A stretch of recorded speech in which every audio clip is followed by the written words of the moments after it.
বিসমিল্লাহির রহমানির রহিম। আসসালামু আলাইকুম। রমজান মুবারক। আজ ইফতারের জন্য এই কলা দিয়ে একটা রেসিপি তৈরি করব। এই কলা উপরে কালো দেখলে মনে করবেন না যে এটা ভিতরে পচে গেছে, এটা ভিতরে ভালো। দেখেন,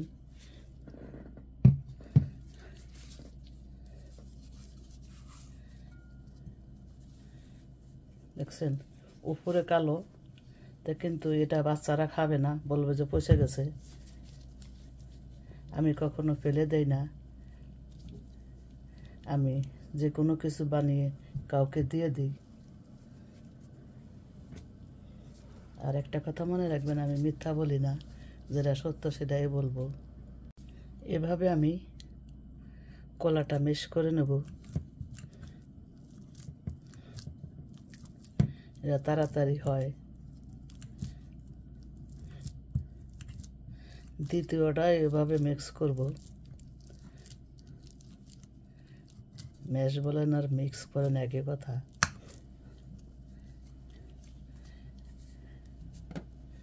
এখানে আমি 1 কাপ ময়দা নিয়েছি, এটা ময়দা দিয়ে করব।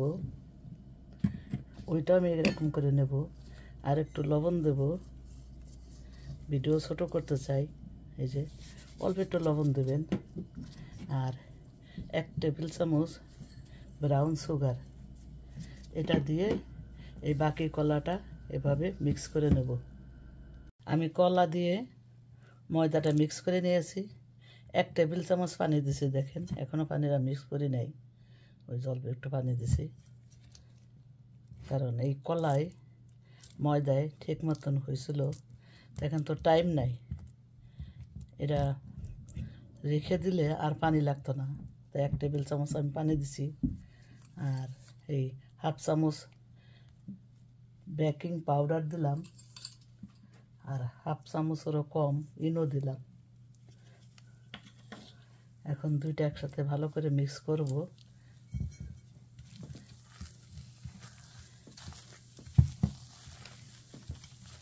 মিক্স করে চুলায় চলে যাব।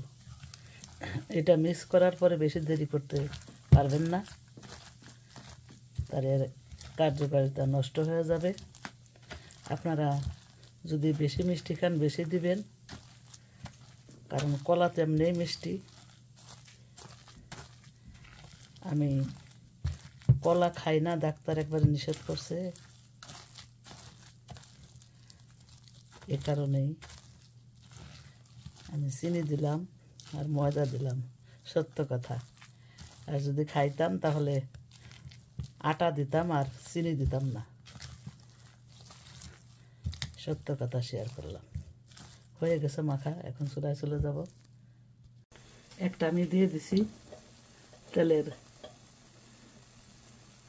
মাপটা দেখার জন্য যে কতটুকু গরম আছে, এর একটু বড় করে দেব। এটা সহজ একটা রেসিপি, এই কলা কখনো ফেলবেন না। মনে করবেন যে আপা বড় কিপটা, না, কোনো জিনিস ফেলানো উচিত না, আল্লাহর নিয়ামত। অনেক মানুষ দেখেন খেতে পায় না, তবুও তো আল্লাহ আমাদের খাওয়ার রিজিক দিছে, মাশাআল্লাহ, তার দরবারে লাখ লাখ শুকরিয়া। এভাবে আমি সবগুলো দিয়ে নেব। যেগুলো আগে দিছি সেগুলা উল্টিয়ে দিছি,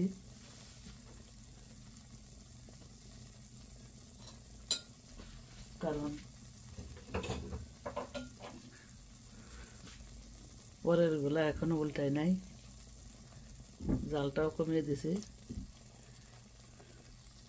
প্রথমে জালটা একটু বাড়িয়ে দিবেন, তারপরে পিঠাটা দেওয়ার পরে যখন ফুলে উঠবে তখন জালটা কমিয়ে দিবেন।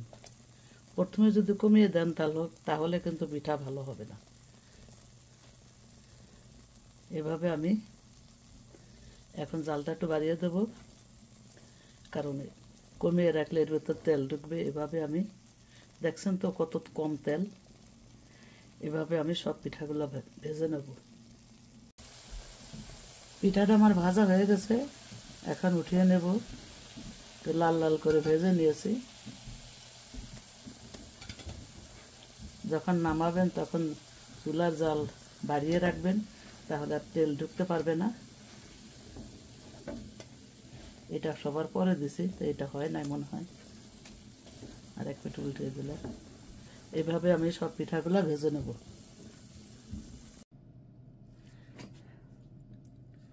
আমি এখন একটা পিঠা আপনাদের ভেঙে দেখাচ্ছি। দেখেন এর ভিতরে কত জালিদার হয়েছে, কত সুন্দর ফুলকো ফুলকোভাবে ফুলেছে, কোনো কাঁচা থাকে নাই। এভাবে আপনারা বানাবেন আর গরম গরম ইফতারের সময় খাবেন, আর বাচ্চাদের টিফিনও দিতে পারেন।